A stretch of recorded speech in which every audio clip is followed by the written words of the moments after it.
All right, this is my last. It's kind of a revisit, but kind of not for Volt Inu. For those that don't know, the reason I say it's kind of, sort of, kind of not is because I actually did a high level coverage of Volt Inu back in March 31st of this year, when they were doing the migration to their current contract. And CryptoTalkRadio.net's where you can listen to that if you choose to. But it occurred to me that I had not gone back to then fully revisit it, mostly because of what I felt was excessive hype through social media. And I wanted to let the dust settle, like I always do. I don't like it when there's too much hype. I want to let the dust settle a little bit. That's not saying anything about the project, simply the way I work. So now that the dust has settled a little bit and I see there's a groove, I figured I would go and do something a little bit different. Rather than a full-on swag, because I don't know that it's worth the swag at this point, I thought I would do a pros and cons. Mind you, for those that don't recognize or realize or understand, this has a pretty strong community aspect to it, and I know some of the community will eventually listen to this, and I want to make sure you're clear about how general YouTube personalities and everything work. Every single one of us is stating an opinion, and we are entitled to this. And my opinion is going to be my opinion from my lens. And in all fair, full disclosure, yes, I have a Volt Inu bag. Yes, I've had the bag since V1. I didn't buy in day one. I bought it after the fact, mostly to watch price movement, so it's not a significant bag. And then I've taken for profits, but ultimately there's a basis bag that's still in there. So yes, I do have a small bag of it. I'm nowhere close to a whale. Probably never will be because I don't whale into projects. So there's no risk of me sharing my opinion, and it's only an opinion. And everybody needs to make their own choice. Volt Inu, if you've heard me say in the past, Inu tokens are declining in popularity. And that's not saying that people don't like them at all. That's saying that they're nowhere near as easy to get people on board as they used to be. It's harder to get more traction on an Inu token. This is why tokens like Para Inu, for example, dropped the Inu off because they were trying to get more serious. Tokens like Shirio wanted to drop the Inu, and so on and such and so forth. They try to get away from Inu because there's this sentiment that the Inu tokens are likely to rip you off. I want to say, let's talk about the pros on Volt. The Volt community, as I said, is a very vociferous, loud, strong community that supports the project that they have. And they are energized, and they believe in what they're doing. And I believe that the community is its strongest asset. It's not even the utilities with them. It's not the games. It's the community. I believe it's their strongest asset that they have. Now, there are some challenges because the community, sometimes you have a community that's too strong and it starts to breed toxicity over time as the project evolves. We saw that with SHIB. We saw that with Satama. We never want to see that a community doesn't accept pros and cons. So those in the community listening to this, if any, I want to make sure you're clear. I'm giving pros and cons because there's never been a project that doesn't have cons. Volt is no exception. The pro is that you, as the community, are its strongest asset from what I can tell. This is both good and bad. I'm simply cautioning, make sure that that doesn't get out of control, which goes to community management. Making sure that the toxicity remains in check. I don't see that the team overpromises, so that's good because usually overpromising tends to lend itself to toxicity. I don't see any of that, so that's a good thing. Plus ups for that one. When they did the migration, now prior to the migration or around the time of the migration, I called out a couple of things. First, I said that the supply at the time, I'm pretty sure they had, if not sextillions, it was like quintillions or quadrillions. They had a lot. And the one thing I had an issue with was too much supply. You just heard me say this. If you heard me on other projects where I think the supply needs to be more constrained. With the new contract, they constrained the supply down and got it back under control, which is an excellent thing because that was the main thing for me was the supply. Well, I also called out that I wanted to see them get onto EverMigrate. Well, fancy this, they used EverMigrate to do the migration from V1 to V2, and it was largely a seamless process. There were a few people that didn't get the memo because there are people that outside the crypto bubble that don't follow Telescam or any of these others. Some of them don't even follow Twitter. There are people out there, YouTube is their only source of a thing. And so sometimes the projects don't take into consideration all of the different social media platforms there are. I think Volt has done a good job as best as they can in embracing social media in its totality. There are very few platforms that they're not on where they've communicated the message, and they've done the best they can to get the word out. They've also done a good job, in my opinion, of getting more exchanges in play. All of this is fantastic. I have no concerns with it at all. I have nothing but positives to say about their approach and what they've done. I took the contract and I ran it through Market Move, which is my favorite tool for reviewing contracts, and Market Move gave them largely a clean bill of health. The only thing they had an issue with is that the ownership's not renounced and that there's centralization privilege issues with the contract, but liquidity's in a pretty good state, as we can tell, and there aren't very many whales that would qualify as whales in the project. Now, mind you, the project is still reasonably early. It's still fresh off the V2, and it doesn't have nearly as many holders as some of the other ones that have been disrupted. And it's on a lot of exchanges, so it's getting buys and sells, but a lot of the mechanics that they built in there seem to have done a good job in keeping people's interest and in the community, goes back to the community again, for the project. The owner doesn't have a lot of tokens from what we can tell. That's always good. And there's nobody in the totality of the top 5 or 10 that could take the project. This lends itself to stability. This is all good. Have nothing but positives to say about it. Now, here's where I draw the line, because I want to make sure people understand. Again, positives and negatives are good. Criticism should be welcomed because it's your opportunity to improve. All of that's excellent. Love to see what they have done. Love to see that they rebranded. Love to see that their realignment is working. Love to see the community is in strong position. Love to see their community presence and strategy, and everything is good, and they're embracing the EverRise ecosystem, EverSwap, and then they did EverMigrate, and everything is excellent in their approach. I have nothing but positives to say about their approach. The things I have concerns on, and they're personal concerns because I don't see a reason for them that is satisfactory anyway. When I try to access their white paper, it takes me to this page here. This link that says white paper doesn't work. It just reboots you back to the main page. I'm assuming this means the white paper is not uploaded yet. Either that or they didn't catch that the link's not working. I want to see that the white paper's there, number one, to make sure it's PDF, but two, so as with any normal investor, we want to check the white paper and see what you're doing and see what everything's going on. They have the audit reports out there, and there's Solidity Finance audit reports. I don't rate Solidity, but it's better than nothing. I just want to see that the white paper's there, and I don't see that it's there. That's one. Two, the roadmap does not give me dates. I like dates on the roadmap so you can understand velocity progress. How long did it take to hit key milestones? Why does this even matter? Because as I'm looking at the stages, it appears a lot of progress has been made, and that's obvious from the site.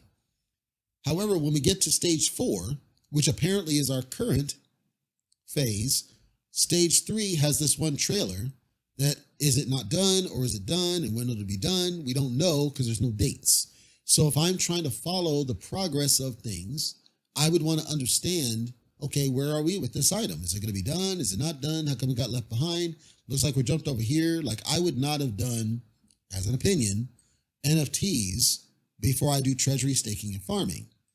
Now, if treasury staking and farming in their definition is the same thing as the mining, then I would call that a slight, I'd say yellow flag, not red flag, but a yellow flag just a little bit. However, it's still intriguing in passive rewards, right? So I would want to see when is that going to happen so I can check it out, because maybe I'm curious about how this is going to work. Is it going to look good? Personal opinion, how I would do it. So white paper not being linked there would be one thing that stands out.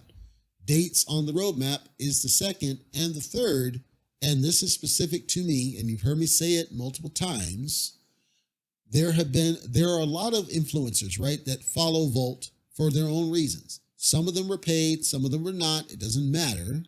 A lot of influencers follow this project. I have heard through the grapevine that Voltoshi, I believe is his name, has stated on record, and this is what I'm hearing, so if it's wrong, I want the smoke. But Voltoshi apparently has stated on record that he refuses to show himself. I find that to be a problem. Not because I don't trust this person, but I don't like devs that refuse to expose themselves unless there's a real strong reason that the community can support and buy into. People that buy into the community might not think it's a big deal, and that's fine. I'm simply saying that there are people in crypto land who, for them, it's a make or break that they see a face and a name on the site or in the white paper so that they know who they're dealing with.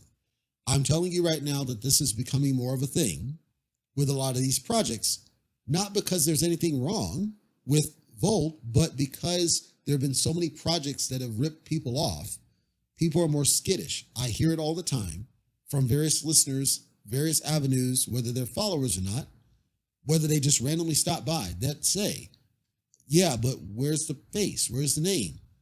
Because car salesman on Seifu exposed himself despite being scummy and slimy. Cult leader on Saitama exposed himself despite having a criminal record, and so on. And so when you have these people who have shady pasts, they've rug pulled before, they have criminal records, and they're exposing themselves, but these other ones just refuse. And apparently, I don't know because I'm not in the telescam, don't give any real good valid reason. Why not? Why not expose yourself to the community? I believe that it limits the ability for the community to grow faster. And perhaps that's by design, right? Perhaps they don't want to grow rapidly. Perhaps they only want to grow steadily. And I understand. If that's how they feel, no problem. I'm simply putting out as a statement, and I would challenge the community, if you're not liking what I'm saying, pros and cons are healthy feedback. You should have both, not just shill hype. You should have negatives too, because that's how you improve. And you listen to the voice of the voiceless out there who believe, that's number one, it's money. But number two, if you want to grow the community, which everybody should want, like even if you're not profit driven, you should want a greater community, a stronger community. I go back to SHIB. SHIB arguably grew through nothing but Reddit hype, but they also built more of a community over time because of these things. SHIB has the same issue with that, whatever his name is, that refused to show his face, and it pissed a lot of people off. Now, of course, it didn't harm them long term, but look at where they are now. They can't do burns to save their life, and they can't get the price up, so now it's just kind of there, and projects like Volt are showing up with better tokenomics and appealing to people.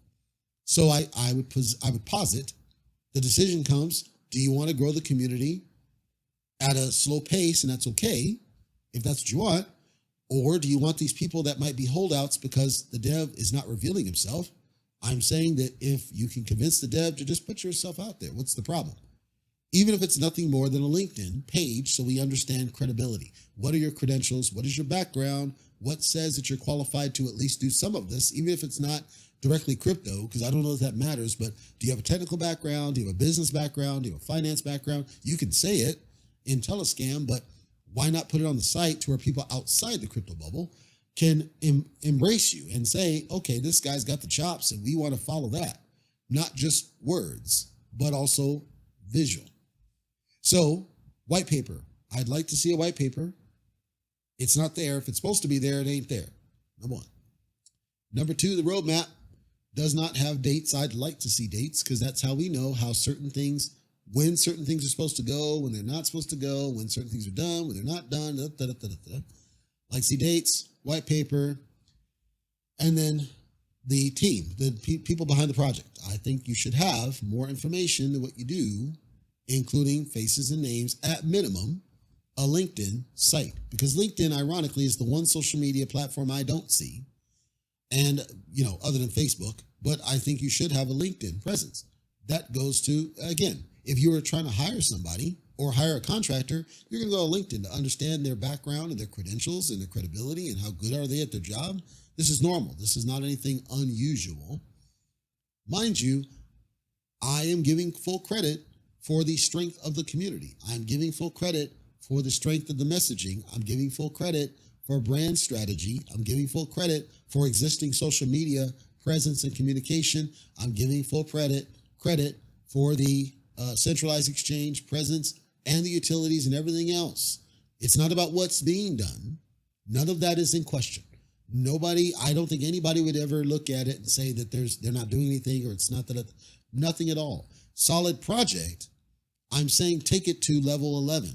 You're at 10 or 9, really. Take it to 11 by simply solving these one little gaps over here. And I think you're going to see that it gives more people more confidence in the project when you do the outreaches, because apparently the one gap is more around things that you can hold accountable. Like that's really the summary. With no dates on the roadmap, you can't hold people accountable for delivery and timing of delivery and staying on target. If we're not putting dates because we're not sure, that's fine. Just put it on the site and say, we're not sure when we're going to get to these things. We're just saying we're doing them in order. Just put on words on the site and the people are cool, right? But as far as people, the white paper, I think serious investors should want to see a white paper. Perhaps it's in work and you're not done with it yet. Just put that on the site. Say, there's a white paper, it's coming. Be patient, or when we can have it, or do a quick light paper that's a single pager at minimum that somebody can at least look at, kind of understand the vision and take it away and come back and think about it. And then again, I would strongly reconsider the lack of faces and names. If that was an active decision not to do, I would personally strongly consider that. Other than that, I have no concerns from a project perspective. I think it's a solid project. And if you're looking for another project, I don't see anything fundamentally wrong. Market Move seems to think it's clean. I will call out that I checked the Reddit because I was just curious of sentiment, social media sentiment. I checked the Reddit and something's happening with the Volt ETH side. I don't know what that's all about, but there are people that hold the ETH Volt who were talking about selling it. I don't know why. I don't know what that means. I don't know if it's because they're seeing something on the Binance side or their sentiment is harmed. On the Ethereum side, at least via your Reddit, if you're ignoring Reddit and you only care about Telescam, I would call that out as a yellow flag. I think you should address that, whatever that concern is, on the ETH side and why they're talking about selling it. Because again, if community is your strongest asset, it's everywhere. Your community is everywhere. It's not just Telescam. It's everywhere that you have a platform, and you've called out that Reddit is part of your community. So embrace them, resolve whatever their concern is. Because if it's only ETH, it means there's nothing wrong with the project, but there's something where they're feeling ill-served. And I would recommend addressing that one.